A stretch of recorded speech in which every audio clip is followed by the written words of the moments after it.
स्थानीय शहरी निकाय के निर्देश के अनुसार अब निगम के आयुक्त या अन्य उच्च अधिकारी नगर पालिका या नगर परिषद की फाइलों को अपने कार्यालयों में मंगवाने की बजाय खुद नगर परिषद कार्यालयों में जाकर अधिकारियों और चेयरमैन या चेयरपर्सन से मिलकर न केवल विकास कार्यों की समीक्षा करेंगे, बल्कि शहरों के इनकम रिसोर्सेज को बढ़ाने से लेकर शहर को जाम से मुक्ति दिलाने पर भी काम करेंगे।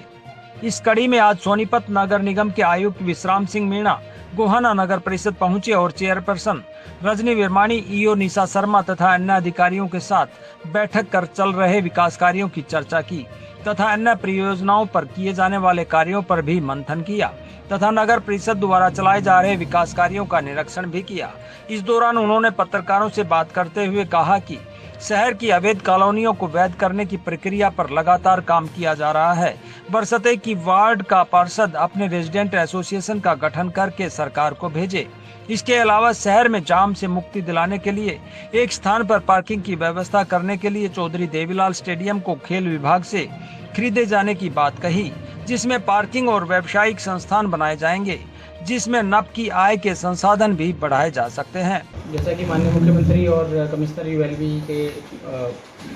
निर्देश हैं और मंत्री जी के निर्देश हैं कि जितनी भी हमारी यूएलबीज हैं उनमें खुद डिस्ट्रिक्ट म्यूनसिपल कमिश्नर्स महीने में मिनिमम एक बार विजिट भी करें, जो सरकार की फ्लैगशिप स्कीम्स हैं उनका रिव्यू करें और जहाँ पे कोई इंटर डिपार्टमेंटल या फिर कोई डेवलपमेंट वर्क में कोई इश्यूज़ हैं या फिर बॉटलनेक्स हैं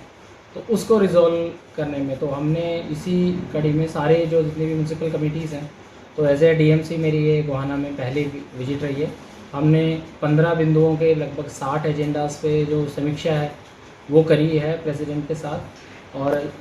काफ़ी बिंदुओं में गोहाना की प्रदर्शन काफ़ी अच्छा रहा है। कुछ में हमने निर्देश दिए हैं कि भी इसमें इम्प्रूव कराया जाए और आगे जो स्वच्छता सर्वेक्षण होगा उसमें स्टेट में फर्स्ट रैंक रही है गोहाना की पहले और नॉर्थ इंडिया में 9th है। तो हमारा इस बार टारगेट है कि नॉर्थ इंडिया में क्या पूरे इंडिया में इस कैटेगरी में हम रैंक 1 रहें। और उसके अलावा हमारे जो दिव्य नगर में हम आगे कुछ बड़े प्रोजेक्ट्स यहाँ पे गोहाना के ब्यूटिफिकेशंस और रोड्स पे ट्रैफिक स्मूथ रहे, ट्रैफिक लाइट्स है, सीसीटीवी है, वो जो आगे भावी प्रोजेक्ट्स हैं उस पर आज चर्चा की गई है। 4 प्रोजेक्ट्स यहाँ डिज़ाइन की है टीम ने, उनमें ब्यूटिफिकेशन शामिल है, वो हम सरकार को इस हफ्ते ही भेज देंगे दिव्य नगर स्कीम में जी। उसके अलावा हमने प्लान किया है कि ये प्रेसिडेंट मैडम ने भी ये रेज़ करा कि भी यहाँ जो पब्लिक लाइब्रेरी है आम जनता के लिए वो नहीं है, तो इसी दिशा में कदम के लिए आज ही प्लान किया है कि जहाँ एमसी की 2 जगह जहाँ लैंड अवेलेबल है, कम्युनिटी सेंटर है, वहाँ पब्लिक लाइब्रेरी बनाई जाए ताकि जो बच्चे कंपटीशन की तैयारी करते हैं वो पढ़ सकें या फिर जो बुजुर्ग महिलाएं हैं जिनको अपने अभिरुचि या पढ़ने के लिए अखबार वगैरह बाकी चीज़ें, तो ऐसी कोई पब्लिक स्पेस हो जहाँ पे रीडिंग्स की हैबिट बढ़े, तो वो भी हमने एक आज प्लानिंग करी, एक जगह फाइनल की है। तो मुझे उम्मीद है कि अब गोहाना ऐसे आगे बढ़ेगा। और ये जो समीक्षा मीटिंग है हम संयुक्त रूप से हर महीने मिनिमम एक मीटिंग यहाँ पे करेंगे। सर, ये जैसे आप बता रहे थे कि भाई ये मुद्दे हैं, मतलब मेन इसमें ये रहता है कि आपने प्रोजेक्ट शुरू कर दिए लेकिन कर्मचारियों की हर यूनिट में, हर डिपार्टमेंट जितने भी हैं उनमें कमी है, तो वो काम सिरे नहीं चढ़ पा जाता है, वो सफाई का हो या दूसरी चीज़ें हो।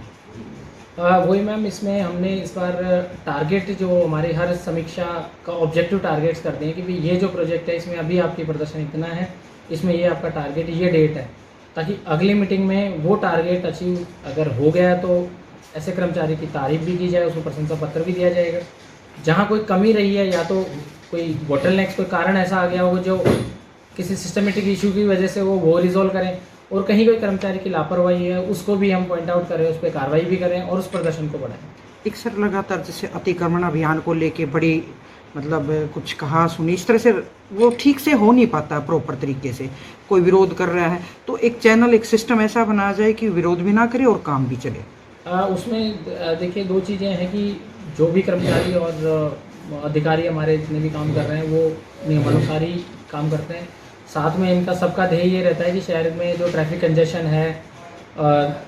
जो मेन जहाँ पेडेस्ट्रियन को चलने में दिक्कत है उनको ठीक करा जाए। एनक्रोचमेंट्स काफ़ी दुकानों के आगे तक भी रहता है, रैम्प्स बन जाते हैं, मार्केट में बहुत कंजेशन रहता है, तो इमरजेंसी सर्विसेज में बड़ी दिक्कत आती है। तो ये अब सिस्टमेटिक हमने आज ही, ये जब पीछे संज्ञान में भी आया तो आज इस पर भी चर्चा की गई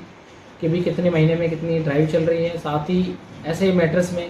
प्रॉपर एक बार पैमाइश करा के, ताकि निरपेक्ष रूप से कार्रवाई हो निरपेक्ष रूप से कार्रवाई, इसमें कोई पार्शियलिटी का वो ना हो। वो ऑलरेडी हमारी जो टीम है यहाँ पे उनके संज्ञान में है और उस पर ये काम कर रहे हैं। एक इनकम रिसोर्सेज के कुछ और चीज़ें हैं जिनसे इनकम रिसोर्सेज बढ़े? आज हमने चर्चा में एक स्पेशल बिंदु पे काम किया, एडवर्टाइजमेंट पे। बाकी हमारी मोनेटाइजेशन और स्टाम्प ड्यूटी, साथ ही जो हमारे प्रॉपर्टी कलेक्शन उसको एफिशिएंट बनाने पे भी हमारा कोशिश है कि जो पिछले साल कलेक्शन था उससे ज़्यादा टारगेट अचीव हो, जो मेजर डिफॉल्टर्स हैं उन पर कार्रवाई हो। साथ ही एक नया एरिया हमने जो गवर्नमेंट की एक एडवर्टाइजमेंट पॉलिसी है, जितने भी हमारे म्यूनसिपल लैंड है या किसी और विभाग की लैंड है जहाँ से एडवर्टाइजमेंट लगाया जा सकता है, होर्डिंग्स है, उसको म्यूनसिपल से इनकम हो, वो हमने टारगेट सेट किया है। कर्मचारियों जो हमारे इसके एक नोडल ऑफिसर अपॉइंट किए जाएंगे और उनकी एक हम अगले हफ्ते के दौरान ही ट्रेनिंग करा देंगे। इसका एक गवर्नमेंट ने पोर्टल भी बना रखा है। पिछले साल जो गोहाना की आई है इससे एडवर्टाइजमेंट से 30,000 रुपये थी, तो इस बार कम से कम हमें उम्मीद है कि जिस हिसाब से गोहाना की लोकेशन है, गोहाना की जो कनेक्टिविटी है और यहाँ जो पोटेंशियल है, हमें कम से कम उम्मीद है कि 1 करोड़ से ज़्यादा की आई ये लोग कर पाएंगे और मुझे पूरा टीम पे भरोसा भी है। तो अब जैसे जैसे रिसोर्स बढ़ते जाएंगे, म्यूनसिपल अपने आप में सक्षम होता जाएगा और भी विकास के कार्य इसमें होंगे। सर, कुछ कॉलोनियों को वैध करने की भी बात आई थी कुछ टाइम पहले, उनका क्या स्टेटस है? उसमें गोहाना की 17 कॉलोनीज़ है, 17 में से 8 का जो यूएलबी को भेज दिया गया था, 8 से वापस जो उनमें कुछ करेक्शंस करने थे माइनर, वो हमने कर दिए हैं और 8 का केस इसी हफ्ते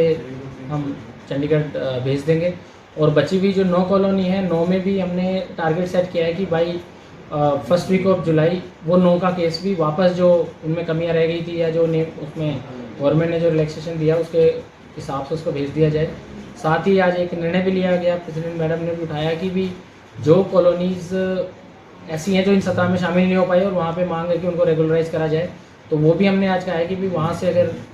RWA बनी हुई है तो RWA, या वहाँ से अगर 5 रेजिडेंट 5 फैमिलीज़ एक रिप्रेजेंटेशन दे दें तो उसका भी इसी तर्ज पे सर्वे करा के और कॉलोनीज इसमें शामिल की जाए और जो नॉर्म पूरे करते होगी उनका केस जल्दी से जल्दी पूरा करा जाए। सरकार ने भी इसमें 20 जुलाई तक का हमें टाइम दिया है कि भाई केसेस सारे केस भेजें। तो पूरे सोनीपत में शहरी क्षेत्रों में 129 कॉलोनी है, तो हमारा टारगेट है कि 20 जुलाई तक हम उन 129 के 29 को हम फॉरवर्ड कर देंगे और नया कोई आइडेंटिफाई होगा साथ साथ चलता है। गोहाना से सारिका नरवाल की रिपोर्ट।